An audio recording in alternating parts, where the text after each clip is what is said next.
Perkenalkan, nama saya Cindy Fresilia dengan NIM 64042300059.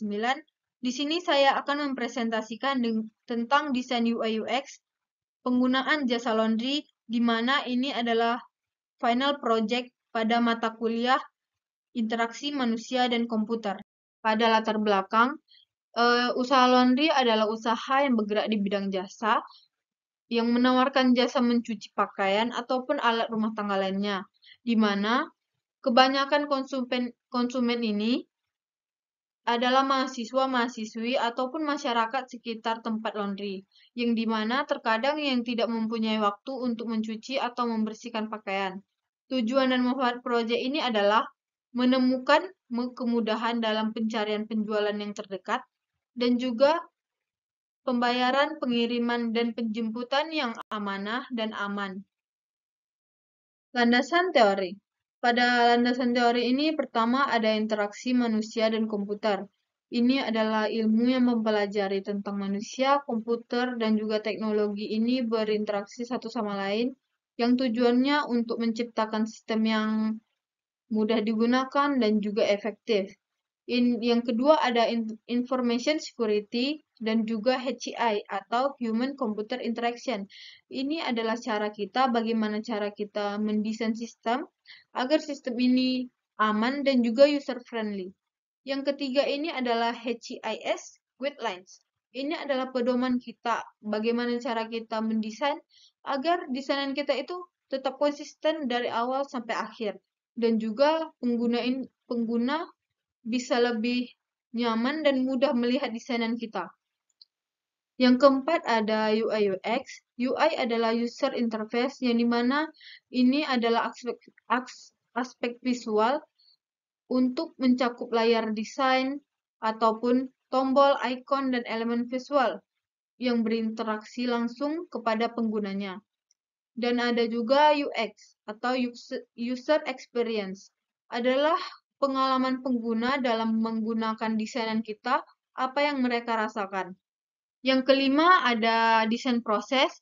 Pertama adalah penelitian atau analisa. Di sini kita mengumpulkan informasi tentang apa saja sih yang dibutuhkan oleh pengguna dan juga perancangan.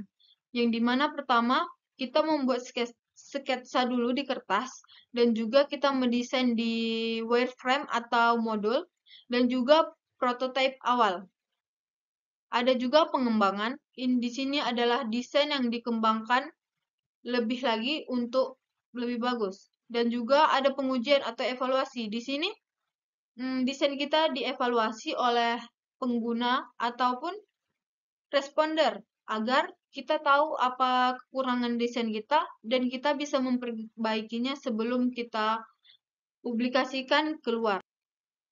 Dan ada juga implementasi. Di sini saat kita sudah mempublikasikan desain kita, kita harus terus melihat-lihat atau mencari tahu feedback apa dan apa komentar pengguna agar kita bisa terus memperbaiki desainan kita. Yang keenam ada prototype, di mana ini adalah model awal dalam produk untuk menguji dan juga memvalidasi ide desain sebelum dikembangkan penuh. Prototype bisa berupa sketsa, bisa berupa modul, ataupun wireframe.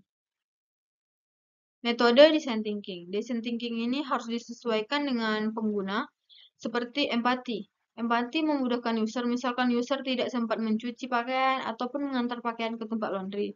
Yang kedua ada definisi, merumuskan masalah seperti kesulitan menemukan pekerja yang profesional dan juga kesulitan mencari alat-alat yang higienis. Ideasi yang menghasilkan ide seperti fitur ataupun berbeda dari yang lain. Ada juga prototype, adalah pembuatan antarmuka yang intuitif secara navigasi dan mudah dalam proses pemesanan, pengantaran, dan juga penjemputan. Ada juga testing, yang melibatkan pengguna seperti mahasiswa ke mahasiswa untuk mencoba desain ataupun menguji prototipe tersebut apakah layak atau tidak. Dan juga di sini ada user flow, di mana user flow ini bisa dilihat ya dari start, ada user datang ke tempat laundry, dan juga apakah user harus membuat list pakaian, apakah sudah atau tidak. Di sini Jika pakaian sudah siap, apakah konsumen ingin diantar ataupun mengambil sendiri, sudah ada ya. Di sini ada juga wireframe, yang dimana wireframe ini adalah tahap kedua dalam mendesain. Yang pertama adalah mendesain dalam bentuk kertas. Di sini adalah desain saya dalam bentuk mockup atau pada aplikasi Balsamiq. Di sini ada home pack dan juga pack kedua dan juga pack ketiga. Desain proses prototyping di sini terbagi secara 3 tahap. Yang pertama ada sketsa, yang kedua ada wireframe, yang ketiga ada prototype atau Figma. Yang pertama sketsa ini, pada tahap pertama ini hanya gambaran kasar yang masih bisa diubah dari waktu ke waktu. Yang kedua ada wireframe, di sini kita menggunakan aplikasi, yang dimana pada tahap pertama tadi kita ubah menjadi digital, yang akan lebih terarah dan juga lebih terlihat.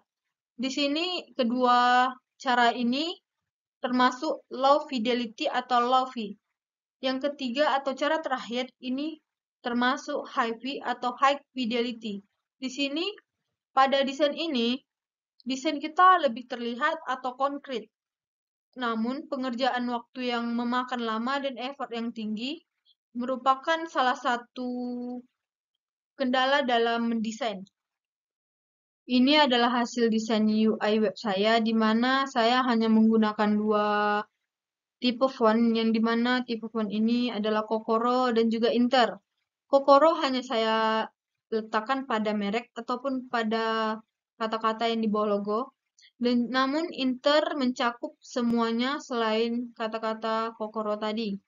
Pada coloring saya menggunakan 3. Ada biru muda, biru tua, dan juga putih. Biru muda mencakup 60%, biru tua 15%, dan juga putih 25%. Spacing. Pada spacing antara navigasi, saya membuat 48, dan juga antara foto, saya membuat 17. UX Law, saya menggunakan hukum Higgs, yang dimana hukum ini tidak mempunyai opsi dan navigasi yang banyak, dan agar memudahkan pengguna dalam mengambil keputusan yang tepat. Responsive design. Di sini menurut saya ini sudah responsif, di mana bisa digunakan segala perangkat. Homepage. Homepage ataupun halaman beranda pada web.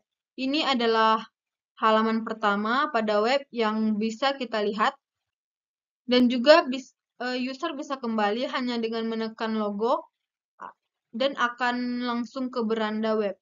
Page layout. Layout pada website adalah variabel elemen yang didesain agar mendukung konsep-konsep website. Di sini saya menghindari tampilan berantakan, dan juga ada navigasi, di mana saya hanya membuat 5 navigasi, yaitu beranda, layanan, kontak kami, tentang kami, dan juga cara kerja.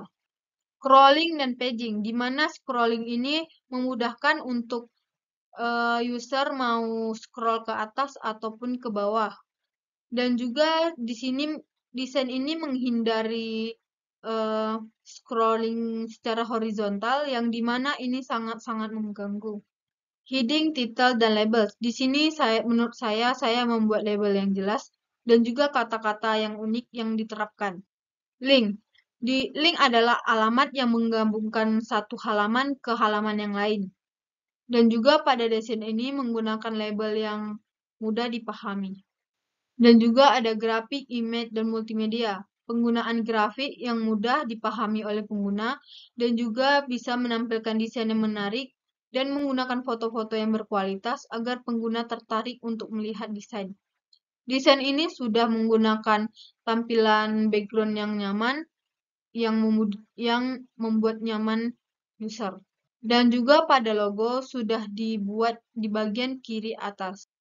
Writing web content, yang dimana ini adalah membuat kata-kata yang lebih familiar dan lebih mudah dimengerti. Content organizing, ini adalah mengelompokkan atau mengkategorikan web. Desain ini sudah sudah menerapkan informasi yang jelas dan mudah agar pengguna mudah memahami. Search adalah sebuah fitur yang untuk memudahkan pengguna mencari informasi yang diinginkan. Di sini juga ada desain website yang lainnya. Di sini adalah desain web layanan. Di sini ada tentang kami dan di sini juga cara kerja Laundry. Di sini ada evaluasi, yang dimana evaluasi ini sangat dibutuhkan oleh desainer agar desainer tahu apa yang kurang dari desain yang ia buat.